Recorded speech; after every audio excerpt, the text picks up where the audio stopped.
समाचार न्यूज। साथियों नमस्कार, मैं सुरेश कुमार, आप देख रहे हैं जिला टॉप न्यूज। मछुआ कल्याण संस्थान उत्तर प्रदेश के तत्वाधान में आज वीरांगना फूलन संघर्ष सौर दिवस पर डॉक्टर राजकरण जी ने क्या कहा, देखें। मछुआ कल्याण संस्थान के तत्वाधान में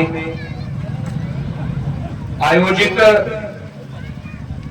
बहन वीरांगना फूलन देवी संघर्ष सौर दिवस के इस बेला पर सबसे पहले मैं वीरांगना बहन फूलन देवी को नमन करता हूं, वीर एकलव्य को नमन करता हूं, दशरथ माझी को नमन करता हूं। हमारे इस समाज में पैदा हुए हम सबके सामाजिक और राजनैतिक आंदोलनों को समय समय पर बढ़ाने वाले तमाम महापुरुषों को मैं कोटि कोटि नमन करता हूं। आज इस कार्यक्रम में मंच पर उपस्थित, मंच पर विराजमान हमारे लोकप्रिय सांसद के प्रतिनिधि के रूप में आदरणीय मनोज कुमार निषाद जी, मंच पर विराजमान जेपी निषाद जी, विनय निषाद जी एडवोकेट, आप सभी के प्रति हार्दिक आभार ज्ञापित करता हूं। आयोजक मंडल साथियों को, हमारे अनुज के रूप में प्रिय एडवोकेट नरेंद्र निषाद जी, दिलीप कुमार जी, कभी हमारे छात्र रहे योगेश निषाद जी प्रधान, सोनू निषाद जी, उदय प्रकाश बौद्ध, आपको साथियों मैं हृदय की गहराइयों से धन्यवाद देता हूं। आप अपनी इस ऐतिहासिक मुकाम की लड़ाई को लड़ रहे हैं, समाज को जागृत कर रहे हैं और सम्मुख बैठे हुए पत्रकार साथियों को आभार व्यक्त करता हूं। बहुत सारे विषयों पर विचार मंथन हो चुका है, सभी आपसी विचारों को साझा कर चुके हैं। बहन वीरांगना के लिए कुछ पंक्तियां पेश करते हैं। कुछ बात है कि हस्ती मिटती नहीं हमारी, सदियों रहा है दुश्मन दौरे जमा हमारा, सदियों रहा है दुश्मन दौरे जमा हमारा। हो नहार बीरवान के हो चिकने पाप, हजारों साल नरकी सपने बेनूरी पर रोती है, तब कहीं होता है चमन में दिदावर पैदा। मेरे साथियों, मेरे दोस्तों, जब बहन वीरांगना फूलन का नाम लिया जाता है तो शरीर का रक्त संचार बढ़ जाता है, मन मस्तिष्क रोमांचित हो जाता है। उन तारीखों को याद करिए, 14 फरवरी 1981, उन तारीखों को याद करिए, 25 जुलाई 2001 और आज की तारीख 14 फरवरी 2025 को याद करिए। शेर सिंह राणा की बात आई थी, सबने सोशल मीडिया में पढ़ा मेरे दोस्तों, और उसने कहा, फूलन देवी की हत्या के बाद उसने कहा कि बेमई के उस काले धब्बे का आज मैंने बदला लिया और मिटा दिया। 20 वर्षों के बाद आप अपनी 20 दिनों की अदावत को याद नहीं रख सकते, और उसने 20 वर्षों की अदावत को रख करके याद करके आपको माकूल जवाब दिया। मेरे साथियोों, मेरे दोस्तों, मैं यही अपील, यही गुजारिश, यही अनुरोध करने आया हूं कि बहुजनों की 90% आबादी इस बात की पहचान नहीं कर पा रहा है मेरा दोस्त कौन है, मेरा दुश्मन कौन है, अच्छा क्या हो रहा है और बुरा क्या हो रहा है। आप एक मार्शल कौम के सिपाही हैं, आप नदी के मुहाने पर ऐसा संघर्ष करते हैं जहां लोग दिन में नहीं जा सकते, वहां पर आप रात्रि गुजारते। ऊर्जा की कमी नहीं है, ताकत की कमी नहीं है मेरे साथियों। मैं अपील करने आया हूं, जाति संबंधों से अधिक मधुर वैचारिक संबंध होते हैं। अहिर, कुर्मी, कोयरी, मल्लाह, गड़रिया, कुंभार की लड़ाई को बंद करना पड़ेगा और आपसी एकता को स्थापित करना होगा। वो तो कहते हैं हमने कभी तुम्हारे अंगूठे को काटा, कभी तुम्हारी गर्दनों को काटा, तो आज हम तुम्हारी कलम और किताबों को भी छीनेंगे। इसका निर्णय आपको करना पड़ेगा। इतिहास को पढ़ना होगा, महापुरुषों के संघर्ष और उनके जीवन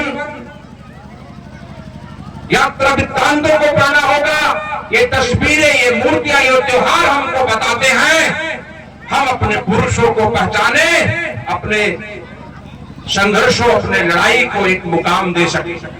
आपको इतिहास से जुड़ना होगा, आपको कलम और किताब से दोस्ती करनी होगी। यहाँ पत्रकार बंधु बैठे साथियों, एक लंबा अरसा गुजर गया, हमारे पास साहित्यकार, पत्रकार और लेखक और कवि नहीं हुआ करते थे। पिछले 1 दशक और 1.5 दशकों में हम लोगों के समाज में एक अच्छे खासे पत्रकार, एक अच्छे खासे एडवोकेट आए। हिरण जब तक अपना इतिहास नहीं लिखेगा तब तक हिरणों के इतिहास में शिकारियों की गौरव गाथाएं ऐसे लिखी जाती रहेगी। आपको पत्रकार बनना होगा, लेखक साहित्यकार बनना होगा।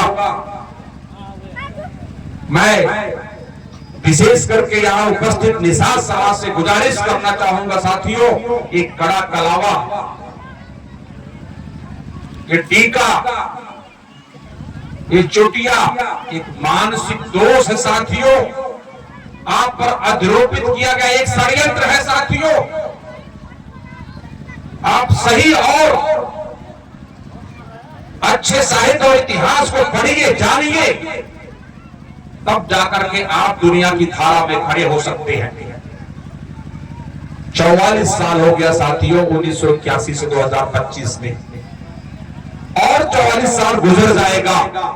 यह बात कह के जा रहा हूं साथियों, मैं पॉलिटिकल मुद्दे की बात नहीं कहूंगा, लेकिन मैं सोशल मूवमेंट की बात कहना चाहूंगा। अगर इस देश में आप लड़ना चाहते हैं, जीतना चाहते हैं, तो बुद्ध, अंबेडकर, फूले और शाहों की वैचारिकी के अलावा इस देश में कोई वैचारिकी नहीं है। इसको चाहे आज अपना लीजिए और चाहे 44 साल वर्षों के बाद अपना लीजिए, जब तक इसको अंगीकार नहीं करेंगे तब तक इस देश में आप अपनी लड़ाई को नहीं लड़ सकते। आपके बीच ऐसे नेताओं को, आपके बीच के सामंतीवादी लोगों को पैदा कर दिया जाएगा और उसको खरीद दिया जाएगा, आपका सारा वोट ट्रांसफर हो जाएगा।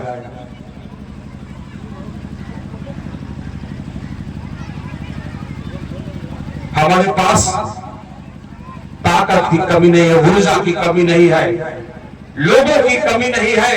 बिखराव और विभाजन हमारे पराभव का कारण है। एक अपील, एक अनुरोध ये भी करके जाऊंगा साथियों, शिक्षा और एकता से समझौता कर लीजिएगा। नीरज पटेल ने कहा था साथियों, जाति संबंधों से अच्छा संबंध वैचारिक होता है। बस एक मैकेनिज्म पेश किया जाता है। यादवों ने आपके हिस्से को ले लिया, चमारों ने आपके हिस्से को ले लिया। जो ही इस लड़ाई को लड़ेगा साथियों, वही उसका दुश्मन घोषित किया जाएगा। हम सब के लिए ये विचार करना होगा, हम सब एक मिल करके इस सारे मैकेनिज्म को समझे, इस देश की आइडियोलॉजी को समझे, तब जाकर के साथियों आप इस देश की लड़ाई को लड़ सकते हैं। डॉक्टर अंबेडकर की बातें हुई साथियों, इतिहास साहित्य किताबें कहती हैं, अमेरिका में अगर अब्राहम लिंकन ना पैदा होते तो इतना अच्छा अमेरिका ना होता। साउथ अफ्रीका में अगर नेल्सन मंडेला ना होते तो इतना अच्छा साउथ अफ्रीका नहीं होता। और आज बात ये कह करके जाऊंगा साथियों, अगर भारत में डॉक्टर बी आर अम्बेडकर ना होते तो इतना अच्छा भारत भी नहीं होता। बेटियां बैठी हुई हैं, महिलाएं बैठी हुई हैं, इनसे कह करके जाऊंगा कि हिंदू कोड बिल को भी पढ़ लीजिएगा। वही हिंदू कोड बिल जब पहली अंतरिम सरकार थी 1947 से लेकर के 1951 तक, डॉक्टर बी आर अम्बेडकर कानून मंत्री थे और उन्होंने हिंदू कोड बिल की वकालत की। इस देश में पुरुषों के बराबर महिलाओं को अधिकार मिलना चाहिए। श्यामा प्रसाद मुखर्जी, पुरुषोत्तम दास टंडन, जेबी कृपलानी जैसे लोगों ने विरोध किया था। ऐसे कैसे हो सकता है इस देश में पुरुषों के बराबर महिलाओं का अधिकार मिल सके? लेकिन अकेला एक व्यक्ति लड़ा और मजबूरन पंडित जवाहरलाल नेहरू की सरकार को 1952, 1953 और 1956 में 3 धड़ों में हिंदू कोड बिल को पारित करना पड़ा। आपके अभ्युदय और उत्थान की कहानी को अगर किसी ने लिखा तो डॉक्टर बी आर अम्बेडकर ने लिखा। इसको भी पढ़ने की जरूरत है। ये बात मैं नहीं कहता हूं साथियों, आप यूट्यूब पे देखते होंगे, सोशल मीडिया पर देखते होंगे। डॉक्टर विकास दिव्यकीर्ति, वो दृष्टि आईएएस के संस्थापक है, एक आईएएस रह चुके हैं। वो कहते हैं कि डॉक्टर अम्बेडकर ने केवल शूद्र समाज की महिलाओं के लिए नहीं, वरन संपूर्ण समाज की महिलाओं के उत्थान की कहानी को लिखा। अगर महिलाएं सुबह उठने के बाद बिस्तर से अपना कदम धरती पर रखती है तो 2 फूल अम्बेडकर को चढ़ाए हैं। अम्बेडकर, तुम्हारी बदौलत दुनिया की धारा में मैं खड़ी हो सकी। बहुत सारी बातें साथियों वीरांगना फूलन देवी के शौर्य और इतिहास को जानने की जरूरतें हैं, उसको समझने की जरूरतें हैं। वो कौन लोग थे, क्यों बहन फूलन देवी को पसंद नहीं किए, इस पर चर्चा हुई है, इस पर परिचर्चा हुई है। मैं अपने नौजवान साथियों से, अनुजों से उम्मीद करूंगा यह लड़ाई आगे भी साथियों आप लेकर के जाएंगे। इस देश में नौजवान और महिला ही साथियों इस सामाजिक आंदोलन, इस राजनीतिक आंदोलन, इस आर्थिक आंदोलन की लड़ाई को लड़ सकते हैं। और भी वक्ता साथियों, समय अधिक हो रहा है, इन्हीं शब्दों के साथ एक शेर कहते हुए साथियों, उस्मान मीर की है, उसकी एक लाइन है, चले जो आंधी वो तिनका तिनका, बिखर जाए आसियां गम नहीं, जो तोड़ दे मेरे हौसलों को, अभी वो तूफान उठा नहीं है, अभी वो तूफान उठा नहीं है। इन्हीं शब्दों के साथ जय भीम, जय भारत, जय संविधान, जय विज्ञान, नमो बुद्धाय, जय पेरियार, जय लोहिया, जय भारत।